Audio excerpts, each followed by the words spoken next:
Hello everyone and welcome to crazy GK trick. Friends, आज हम बात करने वाले हैं द वर्ल्ड हैप्पीनेस रिपोर्ट 2023 के बारे में।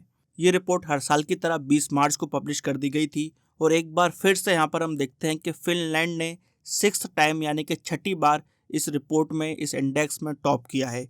मगर यहाँ पर इंडिया के लिए खुशी की खबर नहीं है, क्योंकि इंडिया की रैंकिंग में हमको कुछ सुधार देखने को नहीं मिलता है, क्योंकि इंडिया एक बार फिर से 11th लास्ट पोजीशन पर है। इस बार इंडिया की रैंक 126 है आउट ऑफ 137 कंट्रीज। तो फ्रेंड्स, आज के इस वीडियो में हम बात करने वाले हैं काफ़ी डिटेल में द वर्ल्ड हैप्पीनेस रिपोर्ट के बारे में। यहाँ पर हम सबसे पहले इस साल की जो हाइलाइट्स रही हैं इस रिपोर्ट के मुताबिक उसको डिस्कस करेंगे। साथ में यहाँ पर हम इस रिपोर्ट को, इस इंडेक्स को समझने की कोशिश करेंगे कि किस तरीके से ये इंडेक्स बनाया जाता है। इसके बाद हम बात करेंगे कि इस रिपोर्ट के, इस इंडेक्स के क्या मायने हैं, इससे हम क्या सीख सकते हैं, पॉलिसी मेकिंग में ये किस तरह से काम आता है, इसको हम डिस्कस करेंगे। यहाँ पर हम ये भी देखेंगे कि स्कैंडिनेवियन कंट्रीज़ आखिरकार क्यों लगातार इंडेक्सेस में टॉप करती हैं, इसको भी हम डिस्कस करने वाले हैं। फ्रेंड्स, ये topic exam point of view से काफ़ी इंपॉर्टेंट है, क्योंकि ऐसे टॉपिक्स जब हम पढ़ते हैं डिटेल में तो हमारा एनालिसिस पार्ट जो है, विश्लेषण वाला पार्ट, वो स्ट्रांग होता जाता है, जो हमारी आंसर राइटिंग में हमको हेल्प करता है। तो आइए चालू करते हैं आज का सेशन। सबसे पहले हम बात करते हैं फिनलैंड की। फिनलैंड ने लगातार छठी बार इस इंडेक्स में टॉप किया है। ऐसा देश जहां पर हमको हजारों लेक और अनगिनत फॉरेस्ट देखने को मिलते हैं। ये एक नॉर्डिक कंट्री है जहां पर वेलफेयर सिस्टम, लोक कल्याण के जो कार्य हैं वो काफ़ी उच्च स्तर पर किए जाते हैं। यहाँ पर लोगों का अपने प्रशासन पर, अपनी अथॉरिटीज़ पर काफ़ी ट्रस्ट है, हाई लेवल का ट्रस्ट देखने को मिलता है। इसी के साथ यहाँ पर लो लेवल ऑफ इनइक्वालिटी है, यानी कि असमानता यहाँ पर आर्थिक स्तर पर काफ़ी कम है और लगभग 55 लाख नागरिकों की इस कंट्री ने वर्ल्ड हैप्पीनेस रिपोर्ट में टॉप किया है। सेकंड नंबर पर इसका पड़ोसी देश डेनमार्क है और थर्ड नंबर पर है आइसलैंड। तो ये तो बात हुई टॉप 3 कंट्रीज़ की। दूसरी तरफ हम देखते हैं कि रशिया और यूक्रेन में, जहाँ पर एक तरफ वॉर चल रहा है, वहाँ पर भी यूक्रेन ने अपनी रैंकिंग को इम्प्रूव करके दिखाया है। उसकी रैंकिंग 98 से 92 हो गई है इस साल। यहाँ पर यह बात भी नोट करने वाली है कि उसका स्कोर ज़रूर कम हुआ है। मगर यहाँ पर यूक्रेन के लोग एक मिसाल की तरह सबके सामने आते हैं, क्योंकि रिपोर्ट के एडिटर प्रोफेसर जैन एमेलियू डी नीफ ने बताया है कि यूक्रेन के अंदर हमको भाईचारा यानी कि ब्रदरहुड बढ़ता हुआ दिखता है। यहाँ पर जिस तरह से लोगों ने कष्ट को झेला है, नुकसान को झेला है, उसके बावजूद हम ये देखते हैं कि यूक्रेन के लोग एकजुट हैं, संगठित हैं। इस रिपोर्ट ने यह भी बताया कि यूक्रेन के लोगों के पास कॉमन उद्देश्य हैं, कॉमन पर्पस है। यहाँ के लोग बेनोवेलेंट हो गए हैं, यानी कि परोपकारी हो गए हैं, एक दूसरे की मदद कर रहे हैं और एक दूसरे में उनका विश्वास मजबूत होता जा रहा है।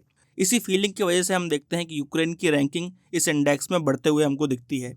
आइए अब बात करते हैं इंडिया की। इंडिया की इस इंडेक्स में रैंक 126 आई है 137 नेशन में। पिछले साल की बात करें तो इंडिया की रैंक 136 थी आउट ऑफ 147 कंट्रीज़। इंडिया के जो पड़ोसी देश हैं जैसे कि चाइना, नेपाल, श्रीलंका और बांग्लादेश, वो इंडिया से इस रिपोर्ट में हमको आगे दिखते हैं।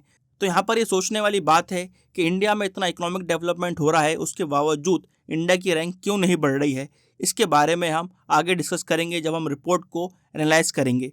आइए अब बात करते हैं इस रिपोर्ट के बारे में। इस साल की रिपोर्ट की थीम है world happiness, trust and social connection in time of crisis. 10 साल हो चुके हैं फ्रेंड्स इस रिपोर्ट को पब्लिश होते हुए, और 10 साल पहले ही यूनाइटेड नेशन जनरल असेंबली ने रेजोल्यूशन उठाया था 66/281, जहां पर 20 मार्च को इंटरनेशनल डे ऑफ हैप्पीनेस घोषित किया गया था।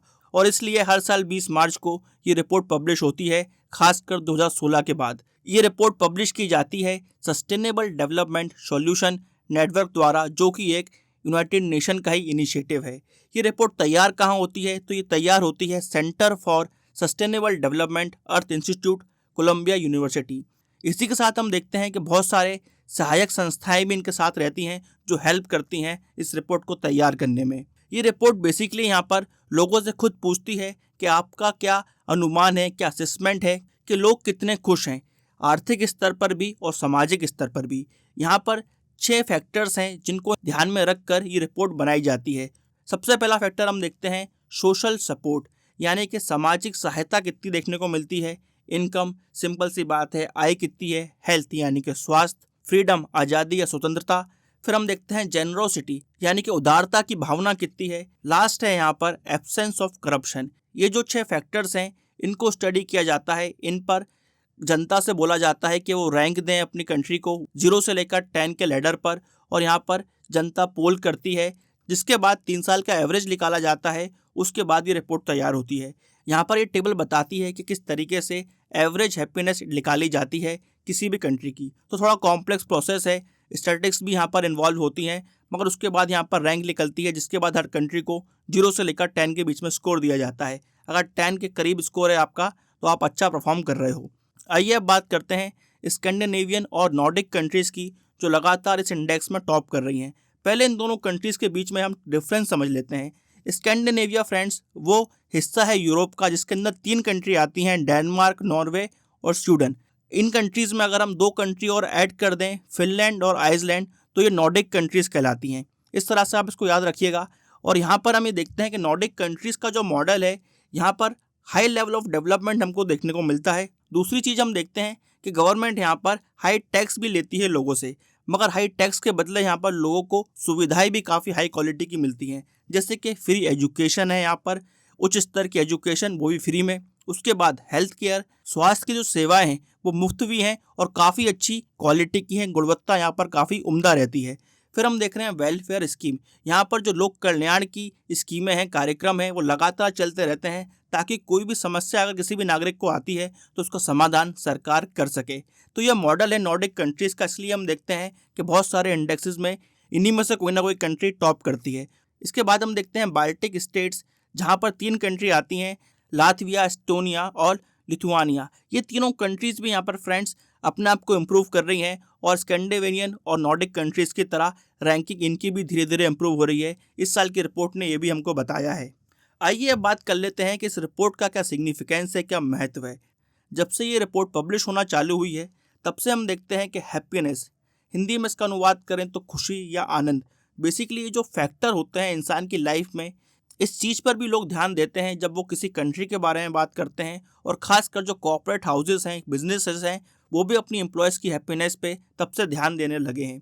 ये जो रिपोर्ट है ये हमको बताती है कि क्या क्या वो फैक्टर्स होते हैं, क्या क्या वो कारक होते हैं जिससे किसी भी इंसान की जो वेलबीन है, उसका जो भला है, उसको हम डिटरमाइन कर सकते हैं, उसके बारे में पता कर सकते हैं। और ये जो इन्फॉर्मेशन रिपोर्ट हमको देती है, वो बेसिकली यहाँ पर दूसरी कंट्रीज़ की मदद करना चाहते हैं, उनको बताना चाहते हैं कि कौन से एरिया में वो इम्प्रूव कर सकते हैं, ताकि उनके नागरिक खुश रहें और वो पॉलिसीज़ इस तरह से बनाएं कि उनके नागरिकों को सीधा इसका लाभ मिले। ये जो रिपोर्ट आती है, इसके हिसाब से एक तरफ कानून है, लॉ है, एक तरफ गवर्नेंस है, प्रशासन है, दूसरी तरफ है हैप्पीनेस। ये तीनों आपस में कनेक्टेड होती हैं, इसलिए यहाँ पर हैप्पीनेस को आप लॉ एंड गवर्नेंस से अलग नहीं कर सकते। ये रिपोर्ट चाहती है कि हर गवर्नमेंट पॉलिसी, पब्लिक पॉलिसी इस बात को एक्सेप्ट करे कि पब्लिक की हैप्पीनेस पाना ही सबका अंतिम गोल होता है, अंतिम निश्चय यही है किसी भी पॉलिसी का, किसी भी स्कीम का। यहाँ पर अनुभव से इस रिपोर्ट ने बताया है कि बहुत सारी कंट्रीज़ ऐसी हैं जिनकी जीडीपी काफ़ी हाई है, लोग पैसा भी वहाँ पर उम्दा कमाते हैं, पर कैपिटा इनकम भी काफ़ी हाई है, मगर फिर भी वो कंट्रीज़ हैप्पीएस्ट कंट्रीज़ नहीं हैं, क्योंकि वहाँ पर जो कानून है, रूल ऑफ लॉ है, वो इतना अच्छा नहीं है। तो हैप्पीनेस और रूल ऑफ लॉ, कानून व्यवस्था साथ साथ जाती है। जहाँ पर कानून व्यवस्था अच्छी होती है, वहाँ के लोग ज़्यादा खुश पाए जाते हैं। 10 साल के अंदर वर्ल्ड हैप्पीनेस रिपोर्ट ने ये भी बताया है कि जहाँ पर लोगों की पुअर मेंटल हेल्थ होती है, जहाँ पर लोग एक दूसरे की खुशी का ध्यान नहीं देते हैं, या फिर उनके बीच में जब सौहार्द नहीं होता है, और साथ में गवर्नेंस और कानून व्यवस्था अगर ख़राब दृष्टि से देखी जाती है कंट्री के अंदर, तो वहाँ पर भले ही कितनी हाई इनकम हो, लोगों के बीच में खुशी नहीं होगी, हैप्पीनेस नहीं होगी। ये भी ये रिपोर्ट बताती है। फ्रेंड्स, यहाँ पर हमको ये बात नोट करना चाहिए कि भूटान एक ऐसी कंट्री है जिसने हैप्पीनेस रिपोर्ट को काफ़ी सीरियसली लिया है स्टार्टिंग से ही, और यहाँ पर उसके पास ग्रॉस नेशनल हैप्पीनेस इंडेक्स भी होता है, जहाँ पर वो अपने नागरिकों की हैप्पीनेस को ध्यान में रखकर पब्लिक पॉलिसीज़ बनाती है हर साल। इस साल की रिपोर्ट ने जो सबसे अच्छा एनालिसिस किया है, वो ये बताया है कि किस तरीके से गवर्नमेंट की इफ़ेक्टिवनेस लोगों की हैप्पीनेस पर असर डालती है। यहाँ पर कुछ चीज़ों को मेजर किया गया, जैसे कि गवर्नमेंट की फिस्कल कैपेसिटी, यानी कि कितना पैसा गवर्नमेंट ला सकती है। दूसरी बात, यहाँ पर गवर्नमेंट की कलेक्टिव कैपेसिटी, यानी कि किस तरीके से वो जो सर्विसेज हैं, लोगों तक सेवाएं किस तरह से पहुँचा सकती है, कितने जल्दी पहुँचा सकती है। फिर लीगल कैपेसिटी, कानून व्यवस्था कैसी है, रूल ऑफ लॉ है कि नहीं। इसके साथ साथ ये भी देखा जाता है कि गवर्नमेंट कितनी कारगर है कि लोगों के बीच सौहार्द बना रहे, कोई भी अप्रिय घटना ना हो, हिंसक घटना ना हो, सिविल वॉर जैसी कंडीशन ना आए, और दूसरी बात किसी भी नागरिक के जो राइट्स हैं उनका दमन ना हो, उनका शोषण ना हो। अगर ये चीज़ कोई भी गवर्नमेंट इंश्योर कर पाती है तो उस कंट्री का जो स्कोर है वो अपने आप बढ़ जाता है और उसकी रैंकिंग भी हमको फिर बढ़ते हुए दिखती है। लास्ट में जो चीज़ यहाँ पर इस रिपोर्ट ने हाईलाइट की है, आइए उसको डिस्कस करते हैं। यहाँ पर ये रिपोर्ट बताती है कि हैप्पीनेस के बीच में और एल्ट्रुइस्टिक बिहेवियर, यानी कि ऐसा स्वभाव जब लोग एक दूसरे की मदद करके खुश होते हैं और उसके बदले कुछ और चाहते नहीं हैं, जब लोगों के अंदर एल्ट्रुइस्टिक बिहेवियर आ जाता है तो फिर ये देखा गया है कि उस सोसाइटी में, उस समाज में जो खुशी है, कलेक्टिव हैप्पीनेस है और कलेक्टिव वेलबींग है लोगों का, वो बढ़ने लगता है। तो उनके बीच में पॉजिटिव रिलेशन हमको देखने को मिलता है। इसलिए इस चीज़ को एनकरेज किया जाता है कि लोग एक दूसरे से मिलें और समय आने पर एक दूसरे की निस्वार्थ भाव से मदद करें। फ्रेंड्स, ऐसा देखा गया है कि ऐसा करने से एक पॉजिटिव साइकिल चालू होती है समाज में, जहाँ पर लोग एक दूसरे की मदद करते हुए दिखते हैं। ऐसा इस रिपोर्ट ने हमको बताया है। तो फ्रेंड्स, यहाँ पर हमने इस रिपोर्ट को बहुत डिटेल में डिस्कस कर लिया है। आइए अब देखते हैं कि किस तरह के क्वेश्चंस हमको एग्जाम में देखने को मिल सकते हैं। फ्रेंड्स, हमने कुछ समय पहले देखा है कि इंडियन गवर्नमेंट ने प्रेस फ्रीडम इंडेक्स को और बहुत सारी इंडेक्सेस को नकार दिया था इस बुनियाद पर कि उनका जो मेथड है मेजर करने का वो साइंटिफिक नहीं है, सैंपल साइज काफ़ी छोटा होता है। तो हो सकता है प्रशासन हैप्पीनेस रिपोर्ट को भी ये बात कहकर रिजेक्ट कर दे।